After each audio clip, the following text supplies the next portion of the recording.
Hello kids, and welcome back to another episode of Crime Curriculum. Sir, what are we going to be learning today? Well, today we are going to dive into the world of Nazi eugenics. Wait, what are Nazi eugenics? That's a fantastic question. Nazi eugenics arose in World War II with the rise of the Nazi Party, in which Nazi leaders would manipulate the existing population through selections in order to obtain the desirable heritable characteristics.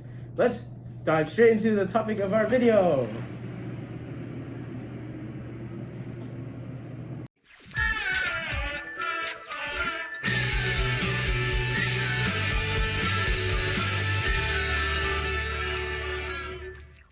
The time is 1920s, post-World War I, and the Germans are pissed and broke due to the Great Depression and the outcome of the war. The Allies had just placed a devastating treaty on the losing German powers, better known as the notorious Treaty of Versailles, which absolutely wrecked Germany.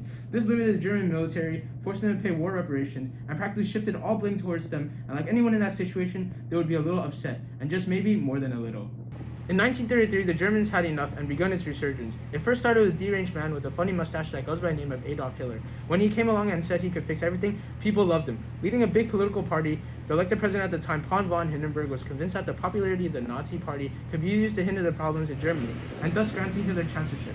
Coming to power through the German parliamentary elections, Hitler would then destroy the German democratic system and establish a dictatorship. During his reign, Hitler would possess a superiority complex of social Darwinism that caused him to discriminate all the useless people of the world, and has strongly supported the idea of anti-Semitism, which is an ideology that yields hostility to Jews and has been apparent throughout Europe ever since the influence of Christianity.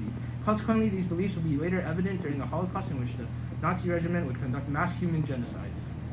The Nazi followers absolutely despised the presence of Jewish individuals within the border of Germany. In return, they promoted methods in order to aid the immigration of them into outside territories. They first instituted the Nuremberg laws in 1935, which were two new laws that were infused with Nazi ideals: the Recht citizenship law and the law for the protection of German blood and German honor.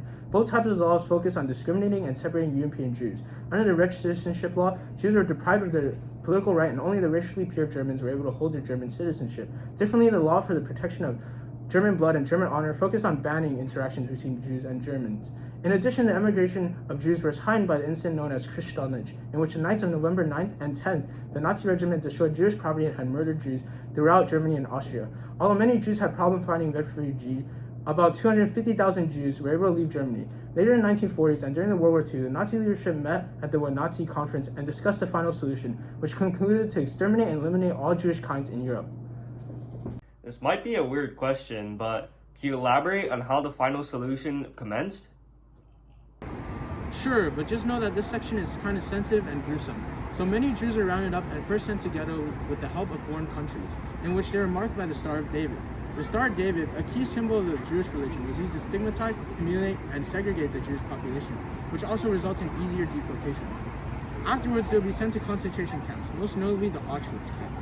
These camps, located throughout eastern Poland, were designed to extract labor from Jews and exterminate those who deemed racially inferior. In those camps, Jews and other minorities such as Aryans were starved, gassed, and worked to death. Life in these concentration camps were always brutal.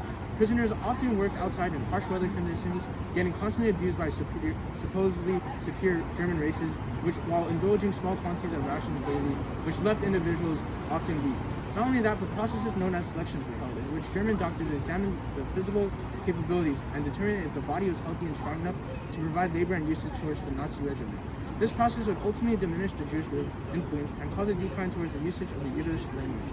But even though the Jewish had been the main victims of Nazi eugenics, the preparatory policies had not been limited only to the ethnic group, but also to those who deemed unworthy, like the disabled, homosexual, communists, socialists, criminals, gypsies, and Jehovah's Witnesses.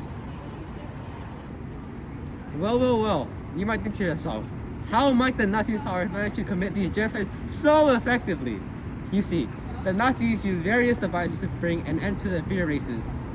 Gas chambers were among the most prominent killing devices, as the German scientists would inject Zyklon B gas into the chambers. Other technological killing methods were also used, such as electrocution, fatal injections, flamethrowers, hand grenades, and machine guns. Furthermore, large presses were also used to criminate vast amounts of bodies, literally burning people alive. Approximately 6 million refugees were killed in Hitler's concentration camps, with another 5 million casualties being prisoners of war, bringing the Holocaust death counter to 11 million. Wait, hold it. You might think that the Nazis were only invested towards enhancements of military technology, but it is beyond that. The desire to expand the knowledge in order to contest the Allies quickly developed medical enhancements, prompted active work and experimentation on Jewish subjects. Another large program instituted by the regimen was sterilization among the men and women, which was a manipulation of the baby-making organs and fit for the Jewish society and race. And in the years 1939 to 1945, many considered hereditary ill or racial aliens were forced sterile or simply killed off.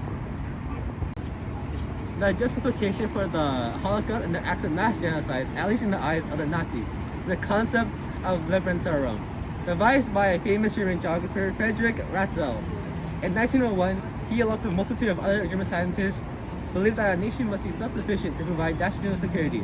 This is, however, where everything goes south, when the natural selection of Darwinism came into play. They applied Darwin's theory to nations, theorizing that similar to the animals that Darwin studies, nations will also brawl with one another for resources where the strongest will come out on top. Ratzel based his arguments on the idea that the development of persons were heavily impacted by their geographical location, and that only a society that effectively modified itself to a given environment would then be able to expand its borders into another country. These expansionism ideas were immensely influenced by the American Manifest Destiny and big territorial gains of the British and French empires. Therefore, with Western Europe being occupied by powerful nations, the North being Russia, leaving the only logical path of territorial expansion to the East. These actions already began in the Middle Ages with social and economic pressures of overpopulation in the German states, leading to a stream of migration and colonization of the German people in Eastern Europe. This process ramped up in the Nazi era as German intellectuals began seeing the East as a region with tremendous resources, but were being wasted on inferior people, like the Slavs and Jews. Merged with Hitler's promise that Germany would never again be defeated by a lack of resources due to him being a World War I veteran, and led the Nazis in an invasion to fulfill this concept.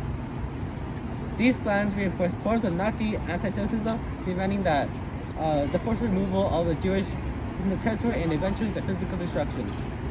Indeed, it intensely intertwined a series of ideologies in imperialism, nationalism, and racism that equated to the mass murders of Jews in Europe and drove both the military conquest and racial policies. The Nazis themselves were perfectionists and always strived to create the perfect society, and during this effort, women had played a key role in doing so. Let's go to the letter opening to see the expectations of women during the Nazi reign. You're probably wondering what this is. Well, this is a medal granted to German mothers by the Honor Cross of the German Mother Association. With the current amounts of genocide destabilizing society and the economy, the Nazi regiment launched campaigns which agreed to the Nazi ideology of keeping women as wives and mothers, and encouraged the procreation of babies. Few factors such as propaganda was released in order to encourage women to enter motherhood, while others like tax credits and marriage loans encouraged marriage. Women classes are defined by the quality of the children they had, with those that are carrying the most quality children to be at the top, receiving gold medals with 8 or more children, followed by silver and bronze. Well, by now, you probably have thoughts regarding if these peaceful nice Jewish citizens had just sat around and accepted the Nazi superiority complex. Well, of course not. These brave individuals fiercely resisted being deported to the concentration camps. They staged armed resistances in the ghettos of Poland and the Soviet Union and hoped to join the anti-Nazi partisan groups, who are members of a military force that opposes the control of an area by a foreign power. Although small rebellions in the concentration camps rarely worked, they best sparked Jewish pride throughout the entire community. And of course, the world did not just sit quiet on this situation. During World War II, many of the foreign countries were busy fighting, but after war, they did address this paramount situation. The former Nazi Nuremberg laws had greatly challenged the fundamentals of human rights, in which the United Nations would be prompted to establish a new concept: crimes against humanity. Additionally, the United Nations would also adopt the Universal Declaration of Human Rights in 1948, which created the infrastructure of the basic human rights laws and singled out what specifically violates the code of conduct, which ultimately addresses Nazis' wrongdoings and prohibits similar actions later on. Well, if you have paid attention to this video, you should have learned how Hitler and the Nazi Party has risen to power, utilizing the unfair treatments that have been placed on Jewish citizens. The Nazis have carried on a superiority and desire to reform the society into how they have visualized their campaigns and establishments of laws like the Nuremberg Law. After the numerous failures of attempts to purify this nation through immigration, it has resorted to the final solution and persecuted the Jewish kind among those who have been deemed as unworthy. You have also learned about the technological enhancements developed in which aided with genocide and converted the races along outside influences to social Darwinism and its motives. Finally, you have also known about the world reaction towards the unsettling events and actions that have taken place under the Nazi eugenics and the reign.